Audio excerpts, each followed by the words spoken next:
Hello po. Magandang araw naman po. Ito na po ba ang sitio Hawili Dos? O ito na po ang Hawili Dos. Mga hanunuan mo ba kayo? Ano mang yan po? Hanunuan mang yan? Ito na nga yun. Bagamat nakatira sila sa itaas ng bundok, bakas na rin sa kanila ang mga pagbabagong dulot ng modernisasyon. Kagaya na lang sa aspeto ng pananamit. Karamihan sa kanila, hindi na nakayapak at nakasuot na ng t-shirts at shorts. Masaya kami dahil dumating kayo. Marunong na rin sila magsalita at makaintindi ng wikang Tagalog. Pero pagdating sa pagsusulat, hindi pa rin nila nakalimutan ang paggamit sa Hanunuo script, kung saan inuukit nila ang kanilang alpabeto sa sariwang kawayan. Bukod sa wala pa kasing papel noon, hindi rin daw ito madaling mabura. Ginagamit ito ng mga hanunuwang mangyan para magpahatid ng mensahe sa kanilang katribo. Gaya na lang ni Nanay Bayaw, 70 taong gulang.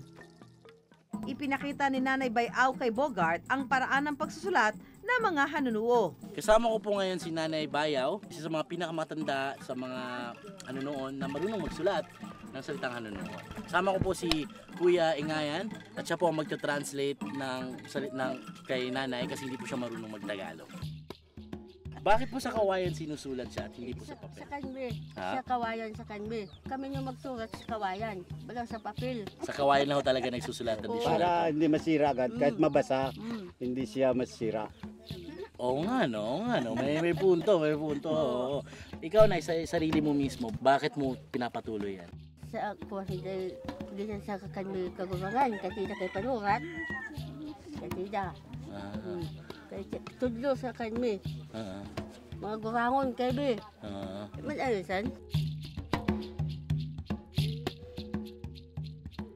Salamat, Nay. Kuya, ano po yung sinulat ni Nanay dito? Salamat, Bogart, sa pagpunta ninyo dito sa amin mga hanunuo mangyan. Wow! Salamat po, sobrang salamat. Ginagamit din ng mga mangyan ang Hanunuo script sa paggawa ng isang uri ng tulang inaawit na kanila ring libangan. Ang tawag nila rito, ambahan, kung saan bawat linya may tig-pipitong pantig na pinagtutugma. Manok stigbaya, kaudang magkadala. Kung tuuna aba-aba panindok di salada. Uruguay, kao pagkoman, merak bangway. Sinasagawa ito ng mga hanunuo para ipahayag ang kanilang mga karanasan na may kinalaman sa panliligaw, kasiyahan at maging sa kamatayan. Ano po ang ibig sabihin ng kinanta nyo kanina, yung may narinig po akong may manok? Yung may manok, ang ibig sabihin, yung sa amin yung tawag na manok ay hindi manok na kwan, yung sa kwan ba, ibon. Ang ibig sabihin, kahit daw yung mahaba ang kanyang tuka, huwag ka daw matakot, yun ay pangtuka sa yung sakwan sa sili. 'Di ba ang kinakain ng mga ibon sa sili, mga iba't ibang nabuhay sa mga puno na bunga, yun ang kanyang pangtuka. Kaya huwag lang matakot. Oo, kahit mahaba ang kanyang tuka ay huwag matakot. Pero ang totoo, unti-unti na rin daw nabubura ang kulturang ito ng mga hanunoong mangyan. Kung tuuna aba-aba panindok di salada. Karamihan kasi sa kanila nakapag-aral na ng Tagalog. Ang ilan pa nga gumagamit na rin ng cellphone. Kahit walang kuryente sa kanilang lugar, tinatyaga nilang bumaba ng bundok para magpa-charge. Kumpara raw kasi sa Hanunuo script, mas mabilis sa paraan daw ito ng komunikasyon. Kunwari yung kapatid ko, kailangan kong kontakin. Malaga sa akin. Text ko lang o tawagan, basta may load lang ako at saka may charge. Pero para mapanatili ang Hanunuo script, itinuturo ng mga nakatatanda sa mga bata ang kinalakhan nilang alpabeto. Ang estudyanteng si Jessa, grade 5 na ngayong pasukan. Bukod sa pagsusulat sa Tagalog, inaaral din daw niya ang pagsusulat ng Hanunuo.